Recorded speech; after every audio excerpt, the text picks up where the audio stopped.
Hello friends, welcome back to my channel and welcome back to a new vlog. कैसे हैं आप सब? I hope आप सब बहुत अच्छे होंगे। मॉर्निंग टू इवनिंग हम हाउस वाइफ के पास बहुत सारे काम होते हैं, घर के काम, बाहर के काम, और कई बार ऐसा होता है कि हमारे घर पे कुछ गेस्ट आ जाते हैं या हम खुद बीमार हो जाते हैं। तो कैसे हम अपने दिन को सुपर प्रोडक्टिव बनाएं, आज हम इस व्लॉग में आप लोगों से शेयर करने वाले हैं। सबसे इम्पोर्टेंट चीज है फ्रेंड्स कि हमारे पास हमारे सारे काम का डेली रूटीन एक जरूर होना चाहिए, यानी कि हमको पता होना चाहिए कि हमें क्या क्या काम करने हैं। उसके हिसाब से हम अपना एक रूटीन सेट करें। सुबह जल्दी उठने की कोशिश कीजिए और थोड़ा सा टाइम अपने लिए जरूर निकालिए, जैसे थोड़ा बहुत स्ट्रेचिंग कर ली, योगा कर लिया या मेडिटेशन कर लिया। ये हमको थोड़ी सी एनर्जी देता है, साथ के साथ हमारे अंदर पॉजिटिविटी भी लाता है। एक टू डू लिस्ट अपने लिए जरूर तैयार करें, यानी कि सुबह में छोटी छोटी चीजें क्या आपको करना है, या कई बार ऐसा होता है कि कुछ ऐसी चीज़ें ज़रूरी होती हैं जो हमको दिन भर में करना है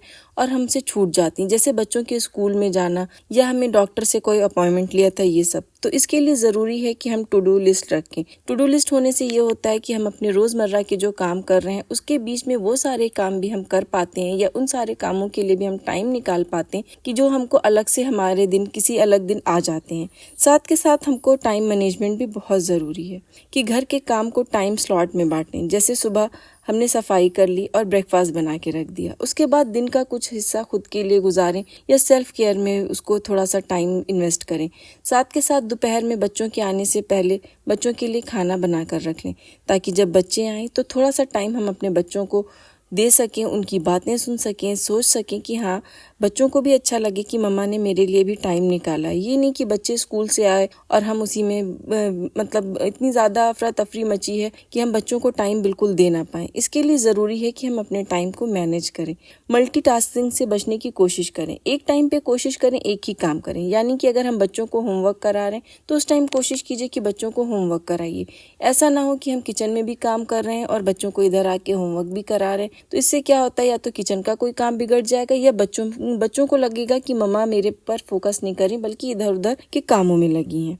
साथ के साथ कोशिश कीजिए कि थोड़ा सा सेल्फ केयर को भी आप प्रायोरिटी दें।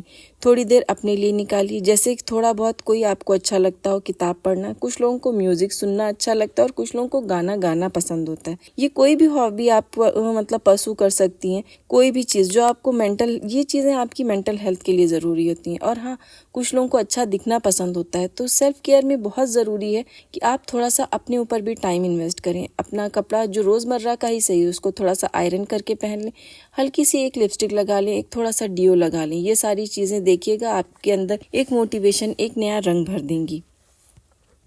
और घर के कामों को जो होता है तो थोड़ा सा स्मार्टनेस से करिए, थोड़ा सा टेक्नोलॉजी का यूज़ कीजिए। कुछ चीज़ें जो बार बार हमको ग्रॉसरी करने जाना पड़ता है उनको ऑर्डर कर लीजिए।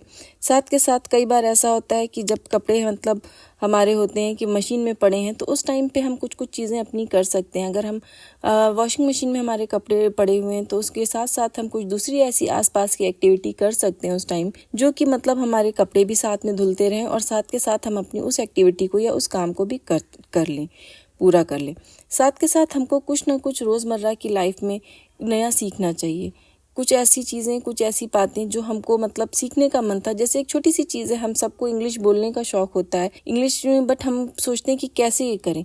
तो इंग्लिश सीखने के लिए कोशिश कर सकते हैं। कई बार ऐसा होता है कि हमें अच्छा मेकअप नहीं करना आता, तो हम कोशिश कर सकते हैं थोड़ा बहुत मेकअप के कुछ ऐसे वीडियोस देख के या कहीं जाके ये सारी एक्टिविटीज़ सीख सकते हैं। साथ के साथ बहुत ज़रूरी है कि एक सोशल कनेक्शन होना। सोशल कनेक्शन मतलब ये कि हम दिन भर में मतलब आपस में अकेले बैठे बैठे ये होता है कि एक ही काम करते करते बोरियत सी होती है। तो थोड़ा टाइम 5 से 10 मिनट निकालिए, थोड़ा सा किसी से बात कर लीजिए। और फिर जब बात हम कर लेते हैं, थोड़ा सा कन्वर्सेशन कर लेते हैं, थोड़ा सा अपने मूड को रिफ्रेश कर लेते हैं, तो क्या होता है, दोबारा से हमारा मन फिर से काम में लग जाता है और हमको बोरियत भी नहीं होती और हमारा मोटिवेशन और एनर्जी दोनों बनी रहती है। और छोटे छोटे ब्रेक्स लेना चाहिए। कई बार ऐसा होता है ना कि मतलब हमको ऐसा लगता है हम तो सुबह में उठ गए हैं और अब सारा दिन काम करेंगे ना तो सारा काम हमारा खत्म हो जाएगा, बट ऐसा नहीं होता। थोड़ा थोड़ा सा अपने को ब्रेक दें, थोड़ी सी एक कप चाय बना लें और थोड़ा सा मतलब उसको पी लें। या कई बार ऐसा होता है कोई फ्रूट हम सारा दिन वो फ्रूट बास्केट में रखा ख़राब हो जाता है, बट हम अपने लिए उसको कट नहीं करते। 10 मिनट निकालिए, उस फ्रूट को कट कर लीजिए और खा लीजिए।